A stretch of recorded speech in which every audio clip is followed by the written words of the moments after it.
بسم الله الرحمن الرحيم. السلام عليكم ورحمة الله. Your Highnesses, Your Excellencies, esteemed delegates, distinguished guests, ladies and gentlemen, it is a pleasure to have the opportunity to address this esteemed gathering. May I begin by thanking His Royal Highness, Prince Abdulaziz bin Salman, for inviting me to join you today and for his wise remarks. I'd like to also thank our hosts and organizers for their warm welcome and hospitality, and for giving us such a timely platform in the lead up to COP28. I would like to also acknowledge the President of COP27, my dear brother, His Excellency Sameh Shukri, for sharing his valuable insights, for his continued support and guidance. Thank you, sir.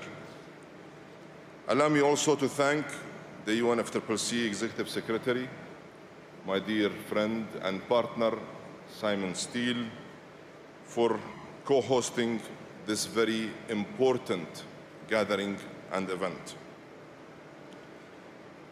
And it is indeed a great honor and a pleasure to be here in Riyadh today and to see so many friends, colleagues, and partners at this very important gathering. I stand before you representing the fourth MENA country to host a COP. Doha set a timeline for a global climate agreement. Marrakesh established the framework for greater collaboration between cities, regions, businesses, and investors. And Sharm el-Sheikh delivered a big win for the Global South by agreeing the Fund for Loss and Damage. And I have no doubt, with your help and support, COP28 will deliver transformational outcomes for this region and for the entire world. Excellencies, you may ask what gives me this confidence. The answer lies with all of you, and in fact, with the people of the MENA. Over the course of my lifetime, I have seen firsthand the transformative abilities of our region. I have experienced our resilience in the face of global challenges, and I have witnessed our desire to grow and transform our young societies and economies. And I have felt our individual motivation to drive real progress through enlightened and positive leadership. This leadership has in fact inspired programs as ambitious and as meaningful as the Saudi and Middle East Green Initiative that is driving positive environmental impact and improving the lives of countless communities. And I can tell you that the track record, actions, and political will of the United Arab Emirates leadership and the COP28 team's determination to build a better future is absolutely unwavering. For these reasons, I am filled with confidence that this region has the vision, the commitment, and the capacity to shape a better future, not just for the Middle East and North Africa, but for the whole world. Excellencies, with just 53 days to go before COP28, I am committed and determined to rally the world behind a pragmatic, ambitious, and a comprehensive climate agenda. An agenda that puts the world back on track to achieve the goals of the Paris Agreement across mitigation and adaptation through a balanced response to the global stocktake.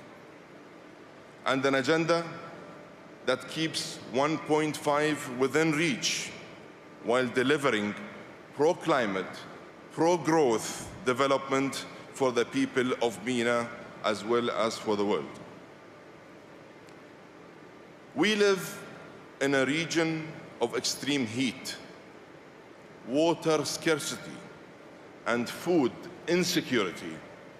We are also suffering harsh climate impacts, from droughts to the devastating floods of Derna. To deliver for our region, we must put adaptation front and center of the climate agenda. Donors must double adaptation finance and replenish the Green Climate Fund. Old promises must be kept, including the $100 billion pledge made over a decade ago. Old institutions like the World Bank and the IMF that were built for the realities of the last century must update their mandates and their charters for the climate realities of today. And the private sector must step up to invest not just in the opportunities of the global north, but also, and more importantly, in the needs of the global south. Ladies and gentlemen, we have had 27 COPs, and you might be surprised to learn that 17 of them have been hosted in fossil fuel producing countries. The fact is, energy is just of paramount importance. It is fundamental to everyone and everywhere. And figuring out a fair, just, equitable, responsible, and well-managed energy transition is essential for economic and climate progress. And that's why I approach this challenge with humility, with a deep sense of responsibility, and a great sense of urgency. I approach this challenge with a clear, realistic, and sober mind. There are no simple solutions. We cannot unplug the energy system of today before we build the new system of tomorrow. It is simply not practical or possible. We must meet the energy demands of our growing populations while providing access to the 800 million people that don't have access to energy today. And we must rapidly build the clean energy system of the future while we decarbonize the system of today. To do this, we must ramp up all new clean energies. That is why I have set a global goal of tripling renewable energy and doubling energy efficiency by 2030. And I am pleased that 85% of the world's economies, including the G20, have endorsed this very important and game-changing goal. In parallel, I have called on all oil and gas companies, IOCs and NOCs, to align around net zero or before or by 2050 and to zero out methane emissions by 2030. So far, over 20 companies, IOCs and NOCs, representing all continents, have stepped up and I continue to engage and ask everyone to get on board by COP28. And if we're going to make a real dent in emissions at a gigaton scale, we must also engage and partner with the heavy emitting industries like steel, aluminum, cement, and help expedite their transitions and drive down their emissions. This cannot and will not happen without the support of governments. We need smart policies to scale up and commercialize hydrogen. We need to cut the cost of carbon capture and storage. And we need to incentivize all other new technologies to be adopted. Excellencies, a critical pillar of the COP28 agenda is focused on people, lives, and livelihoods. We must make the fund for loss and damage that was promised in Sharm el-Sheikh a reality in Dubai.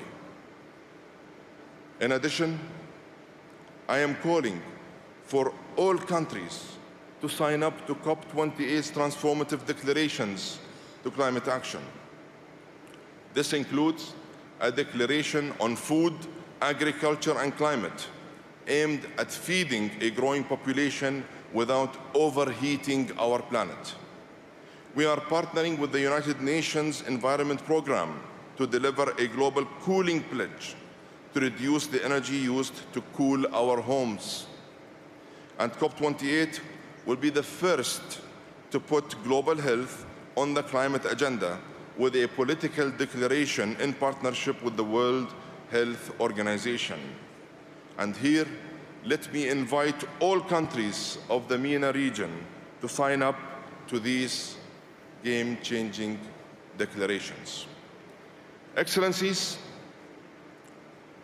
to make truly game-changing progress, we must separate facts from fiction, reality from fantasies, impact from ideology. And we must ensure that we avoid the traps of division and destruction. Let's rise above the noise. Climate change does not recognize political divisions or national boundaries. It affects everyone, everywhere. Let's respect the science. The size of the challenge requires everyone to show up, to step up, and to up their game and to contribute. That is why I am inviting 1,000 mayors to share what's working at the local level in a special summit at COP28. I am also hosting a special summit to engage the private sector, businesses, and philanthropies in driving practical, impactful climate solutions. We will include the energy and the voices of our youth, the wisdom of indigenous peoples, and the peoples of all faiths. In simple terms, I am calling for unity.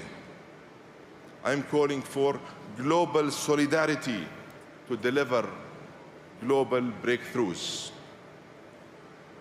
Your Highness, Excellencies, distinguished guests, this region has the resources, the leadership, and the experience to create a climate-positive future of new industries, new technologies, new businesses, new jobs, and more importantly, new hope.